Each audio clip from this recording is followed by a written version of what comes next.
Friends, ഇന്ന് നമ്മൾ ജിമെയിലിനെ കുറിച്ചാണ് പഠിക്കാൻ പോകുന്നത്. നമുക്ക് എല്ലാവർക്കും അറിയാം, ജിമെയിൽ എന്ന് പറയുന്നത് ഇമെയിലുകൾ അയക്കാനും അതുപോലെ തന്നെ ഇമെയിൽ നമുക്ക് റീഡ് ചെയ്യാനും പറ്റുന്ന ഒരു ഗൂഗിളിൻ്റെ ഒരു ആപ്ലിക്കേഷനാണ് ജിമെയിൽ എന്ന് പറയുന്നത്. ജിമെയിലിൽ എല്ലാവരും ജിമെയിൽ ഉപയോഗിച്ച് പരിചിതമായിരിക്കും. എന്നാൽ ജിമെയിലിൽ അടങ്ങിയിട്ടുള്ള കുറച്ച് ഇമ്പോർട്ടൻ്റ് ആയിട്ടുള്ള കുറച്ച് ഫീച്ചേഴ്സിനെ പറ്റിയിട്ടാണ് ഇന്നത്തെ വീഡിയോയിൽ പറയുന്നത്.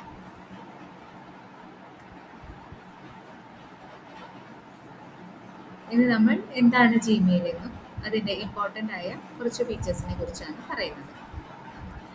നമുക്കറിയാം, ജിമെയിൽ എന്ന് പറയുന്നത് ഗൂഗിൾ പ്രൊവൈഡ് ചെയ്യുന്നൊരു ഫ്രീ ഇമെയിൽ സർവീസാണ്. അതിൽ നമുക്ക് വെബ് ബ്രൗസർ അതുപോലെ വെബ് മെയിൽ ഇൻ്റർഫേസ് ആണ്. നമുക്ക് മൊബൈൽ ഫ്രണ്ട്ലി കൂടെയാണ്. ഡെസ്ക്ടോപ്പോ അതുപോലെ തന്നെ ലാപ്ടോപ്പോ ഇല്ലെങ്കിലും നമ്മുടെ മൊബൈൽ വെച്ചും നമുക്ക് ജിമെയിൽ ആക്സസ് ചെയ്യാനായിട്ട് നമുക്ക് പറ്റും. എങ്ങനെയാണ് ഒരു ജിമെയിൽ അക്കൗണ്ട് ക്രിയേറ്റ് ചെയ്യുക എന്നുള്ളത് നമുക്ക് എല്ലാവർക്കും പരിചിതമായിരിക്കും. ഒരു ഗൂഗിൾ അക്കൗണ്ട് പോലും ഇല്ലാത്ത, അല്ലെങ്കിൽ ജിമെയിൽ അക്കൗണ്ട് ഇല്ലാത്ത ആരും തന്നെ ഇപ്പോൾ ഉണ്ടാവില്ല.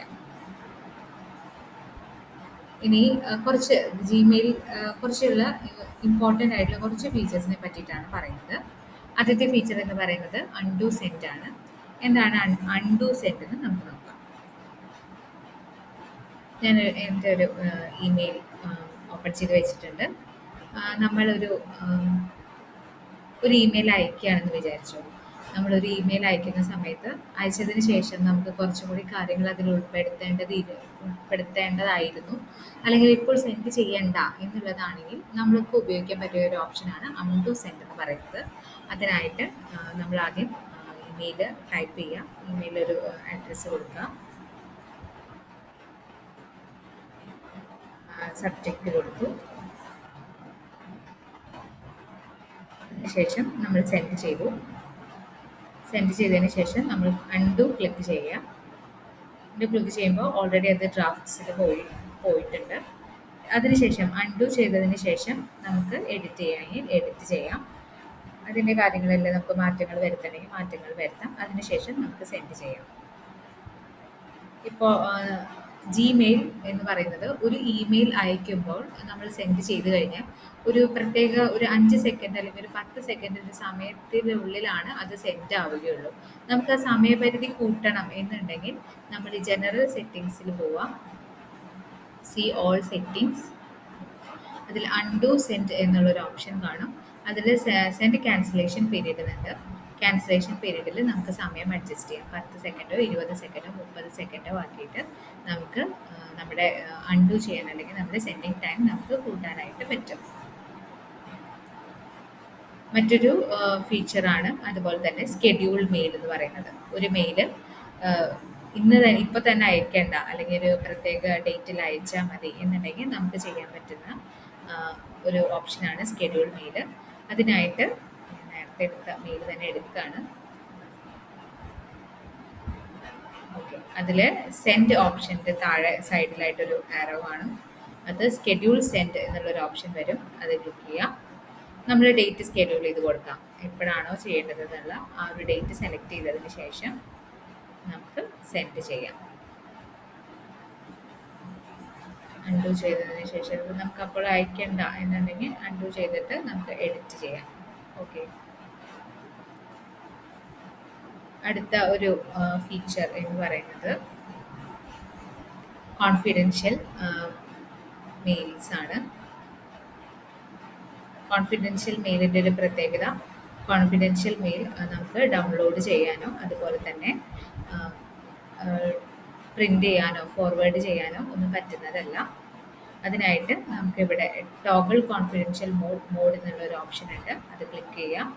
അതിൽ നമ്മുടെ ടൈം പീരീഡ്, അതായത് ഇന്നൊരു സെറ്റ് എക്സ്പയറേഷൻ എന്ന് പറഞ്ഞാൽ എക്സ്പയർസ് ഇൻ 1 വീക്ക്, ഒരാഴ്ച കഴിഞ്ഞാൽ ഈ മെയിൽ എക്സ്പയർ ആയി പോകും. പിന്നെ നമുക്ക് ഈ മെയിൽ വ്യൂ ചെയ്യാനായിട്ട് പറ്റില്ല. അതുപോലെ നമുക്കിവിടെ ടൈം സെറ്റ് ചെയ്യാം. നോ SMS പാസ്കോഡ്, നമുക്കൊരു SMS പാസ്കോഡ് വെച്ചിട്ട് അറ്റാച്ച് ചെയ്തിട്ട് അയക്കണമെങ്കിൽ അയക്കാം. സേവ് ചെയ്ത് കഴിഞ്ഞാൽ നമുക്ക് കോൺഫിഡൻഷ്യൽ മോഡിൽ വരും. അത് നമുക്ക് സെൻഡ് ചെയ്യാവുന്നതാണ്. മറ്റൊരു ജിമെയിലിൻ്റെ ഒരു പ്രോപ്പർട്ടി അല്ലെങ്കിൽ ഫീച്ചർ എന്ന് പറയുന്നത്, അതിൽ നമുക്ക് സിഗ്നേച്ചർ ആഡ് ചെയ്യാം എന്നുള്ളതാണ്. അതിനായിട്ട് നമ്മൾ സെറ്റിങ്സിലേക്ക് പോവാം. സി ഓൾ സെറ്റിങ്സ്, സെലക്ട് ചെയ്യാം. താഴേക്ക് പോയി കഴിഞ്ഞാൽ നമുക്ക് കാണാനായിട്ട് പറ്റും സിഗ്നേച്ചർ എന്നുള്ളൊരു സെക്ഷൻ കാണാനായിട്ട് പറ്റും. സിഗ്നേച്ചർ ക്രിയേറ്റ് ന്യൂ കൊടുക്കാം. നമ്മളൊരു സിഗ്നേച്ചറിന് ഒരു പേര് നമ്മൾ കൊടുക്കണം.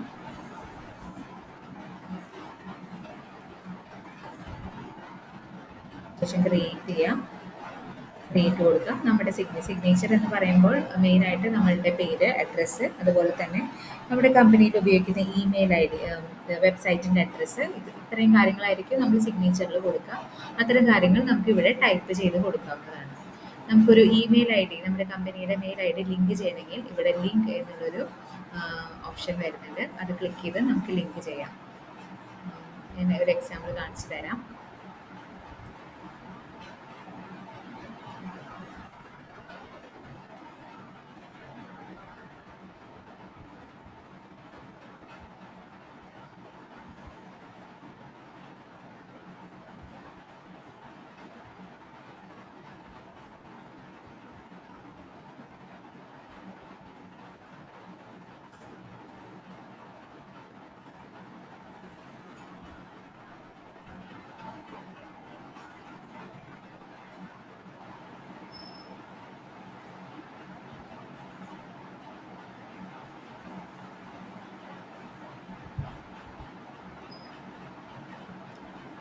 നമ്മുടെ ഇമെയിൽ ഐ ഡി, നമ്മുടെ വെബ്സൈറ്റിൻ്റെ അഡ്രസ്സ് അയച്ചു കൊടുത്താൽ നമുക്ക് ഓട്ടോമാറ്റിക്കായിട്ട് ഇതിൽ ലിങ്ക് ചെയ്യാനായിട്ട് പറ്റും.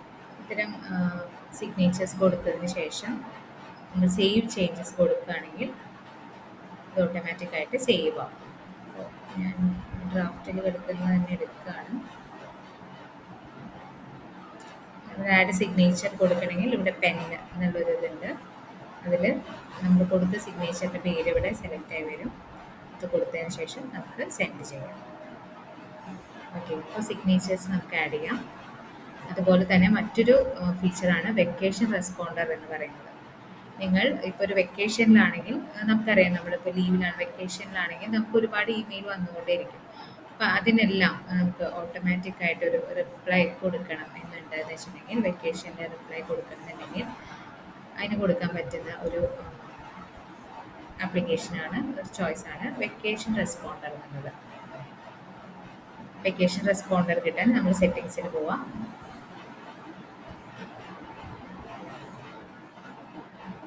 താഴോട്ട് പോയി കഴിഞ്ഞാൽ ഒരുപാട് ഫീച്ചേഴ്സ് ഉണ്ട്.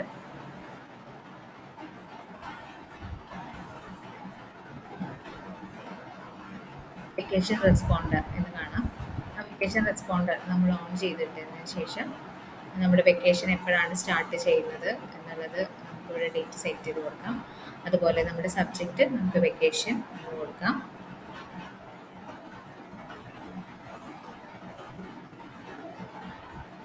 ശേഷം നമ്മൾ വെക്കേഷൻ റെസ്പോണ്ടർ എങ്ങനെയാണെന്നുള്ളത് നമ്മൾ ടൈപ്പ് ചെയ്യാം.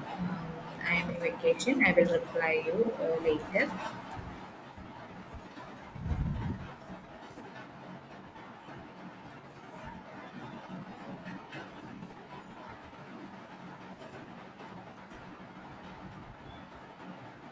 ഇങ്ങനെ കൊടുക്കാം. അതുപോലെ നമുക്കത് കോണ്ടാക്റ്റിലുള്ള ആൾക്കാർക്ക് മാത്രമാണോ അതോ എല്ലാവർക്കും വേണ്ടോ, ആർക്കൊക്കെ വേണമെന്നുള്ളത് നമ്മൾ സെലക്ട് ചെയ്തിട്ട് സേവ് ചേഞ്ചസ് കൊടുത്താൽ നമ്മുടെ വെക്കേഷൻ റെസ്പോണ്ടർ നമുക്കിവിടെ സെറ്റായി. മറ്റൊരു ഫീച്ചറാണ് ഈ ജിമെയിൽ തീംസ് എന്ന് പറയുന്നതും റീഡിംഗ് പെയിൻസ് എന്ന് പറയുന്നതും.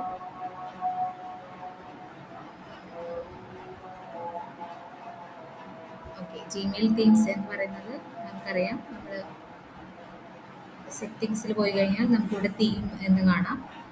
അതിൽ സെലക്ട് ചെയ്ത് കഴിഞ്ഞാൽ നമുക്ക് ഒരുപാട് തീംസ് നമുക്ക് കാണാനായിട്ട് പറ്റും. നമുക്ക് ഏതെങ്കിലും ഒരു തീം നമുക്ക് സെലക്ട് ചെയ്യാം. സേവ് കൊടുത്തു കഴിഞ്ഞാൽ നമ്മുടെ തീം ഓട്ടോമാറ്റിക്കായിട്ട് ഇതിൽ അപ്ലൈ ആയി. നമുക്ക് തീം വേണ്ട എന്നുണ്ടെങ്കിൽ എന്ന് വെച്ചിട്ടുണ്ടെങ്കിൽ താഴേക്ക് പോയി കഴിഞ്ഞാൽ ഡിഫോൾട്ട് തീമുണ്ട്, സെലക്ട് ആയ ഡിഫോൾട്ട് തീം കൊടുക്കാം. അതുപോലെ തന്നെ മറ്റൊരു ഫീച്ചറാണ് റീഡിംഗ് പെയിൻസ് എന്ന് പറയുന്നത്. നമ്മളിപ്പോൾ റീഡ് ചെയ്യണമെങ്കിൽ, ഒരു ഇമെയിൽ റീഡ് ചെയ്യണമെങ്കിൽ നമ്മൾ ആ മെയിൽ ക്ലിക്ക് ചെയ്തിട്ട് വേണം റീഡ് ചെയ്യാൻ. നമ്മൾ റീഡിംഗ് പേജിൽ റൈറ്റ് ഓഫ് ഇൻബോക്സ് കൊടുത്തു കഴിഞ്ഞാൽ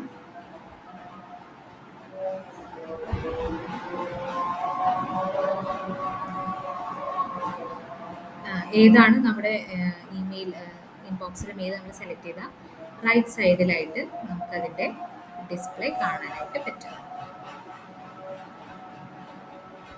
ഇതാണ് റീഡിംഗ് പെയിൻസ് എന്ന് പറയുന്നത്. റൈറ്റ് ഓഫ് ബോക്സ് മാത്രമല്ല, നമുക്ക് നോ സ്പ്ലിറ്റിൻ്റെ ബിലോ ഇൻബോക്സ് പല ഓപ്ഷൻസ് ഉണ്ട്. നോ സ്പ്ലിറ്റ് കൊടുത്തു കഴിഞ്ഞാൽ നമ്മുടെ നോർമൽ പഴയ രീതിയിലേക്ക് തന്നെ നമുക്കാവും. ഓക്കെ, അപ്പോൾ ഒരുപാട് ഫീച്ചേഴ്സ് ജിമെയിലുണ്ട്. ഇതിൽ വളരെ ഇമ്പോർട്ടൻ്റ് ആയിട്ട് എന്ന് തോന്നുന്ന ഒരു 7 ഫീച്ചേഴ്സാണ് ഞാനിപ്പോൾ എടുത്ത് പറഞ്ഞത്. എല്ലാവർക്കും മനസ്സിലായി, നിങ്ങൾക്ക് ഉപകാരപ്പെടും എന്ന് വിചാരിക്കുന്നു. Thank you.